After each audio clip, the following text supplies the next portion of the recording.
প্রিয় দর্শক, আসসালামু আলাইকুম। ট্রাম্প বনাম নেতানিয়াহু, ইরান যুদ্ধ নিয়ে ভয়ঙ্কর দ্বন্দ্ব শুরু। মধ্যপ্রাচ্যে কি আবারও বড় যুদ্ধ শুরু হতে যাচ্ছে? ইরানকে ঘিরে এবার মুখোমুখি অবস্থানে বিশ্বের সবচেয়ে শক্তিশালী দুই মিত্র, যুক্তরাষ্ট্র ও ইসরায়েল।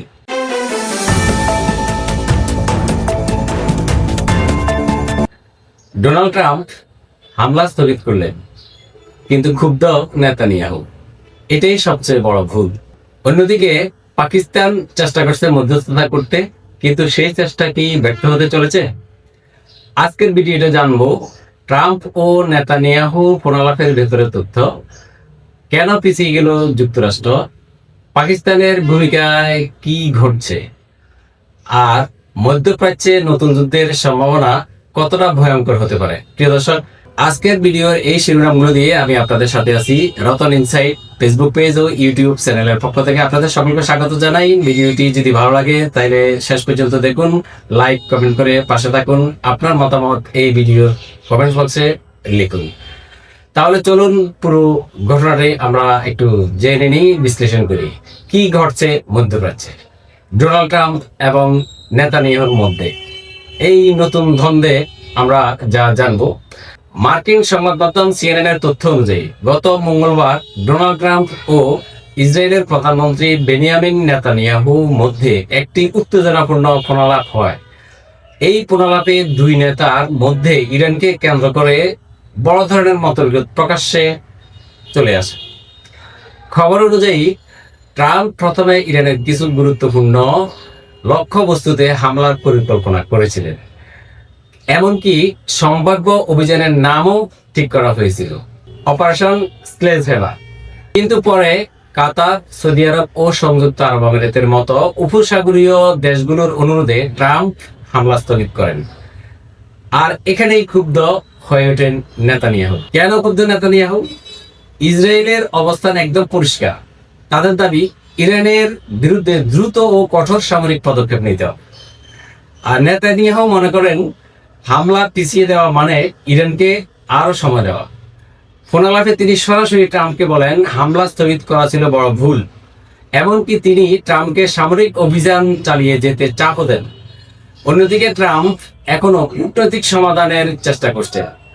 তিনি সাংবাদিকদের বলেছেন, আমরা এখন চূড়ান্ত পর্যায়ে আছি, হয় চুক্তি হবে, না হয় ভয়াবহ কিছু ঘটবে। আমরা জানি ডোনাল্ড ট্রাম্প এক এক সময় এক এক রকমের কথা বলেন। এখন একটু বলেন, কিছুক্ষণ পর আবার সেটা পরিবর্তন করে ফেলেন। ডোনাল্ড ট্রাম্পের এই ধরনের কথাবার্তা আন্তর্জাতিক মহলে অগ্রহণযোগ্য বলেই মনে হচ্ছে। বিশ্লেষকরা মনে করেন তিনি এই ধরনের কথাবার্তা বলে ইরানকে চাপে ফেলার একটা কৌশল অবলম্বন করছেন। এবার আসি পাকিস্তানের মধ্যস্থতা কেন এত গুরুত্বপূর্ণ। এখানে সবচেয়ে গুরুত্বপূর্ণ বিষয় হলো পাকিস্তানের ভূমিকা। প্রতিবেদন অনুযায়ী উপসাগরীয় দেশগুলোর সঙ্গে পাকিস্তানি মধ্যস্থতাকারীরাও হোয়াইট হাউসের সঙ্গে নিয়মিত যোগাযোগ রাখছে। অর্থাৎ পাকিস্তান চেষ্টা করছে যেন ইরান ও যুক্তরাষ্ট্রের মধ্যে সরাসরি সংঘাত শুরু না হয়। কিন্তু প্রশ্ন হচ্ছে, এই মধ্যস্থতা কি সফল হবে? কারণ ইসরায়েল চাচ্ছে দ্রুত সামরিক অভিযান, আর যুক্তরাষ্ট্র চাচ্ছে কূটনৈতিক সমাধান। এই দুই অবস্থানের মাঝে পাকিস্তানের কূটনৈতিক প্রচেষ্টা অনেকটাই চাপে পড়ে যাচ্ছে। এখন আসুন মধ্যপ্রাচ্যে এই ইরান এবং ইসরায়েলের মধ্যে বড় যুদ্ধের আশঙ্কা কতটা। বিশ্লেষকরা বলছেন, যদি যুক্তরাষ্ট্র ও ইসরায়েলের মধ্যে এই মতবিরোধ আরো বেড়ে যায়, তাহলে মধ্যপ্রাচ্যে নতুন ধরনের অস্থিতিশীলতা তৈরি হতে পারে। কারণ ইরান শুধু নয়, এই সংকটে রাশিয়া, চীন, উপসাগরীয় দেশ, এমনকি পাকিস্তানের ভূমিকাও গুরুত্বপূর্ণ হয়ে উঠেছে। অন্যদিকে ইসরায়েল মনে করছে কূটনৈতিক আড়ালে ইরান সময় নিচ্ছে। আর ট্রাম্পের আচরণ নিয়েও অসন্তুষ্ট জানিয়ে মারাত্মকভাবে খেপেছেন নেতানিয়াহু।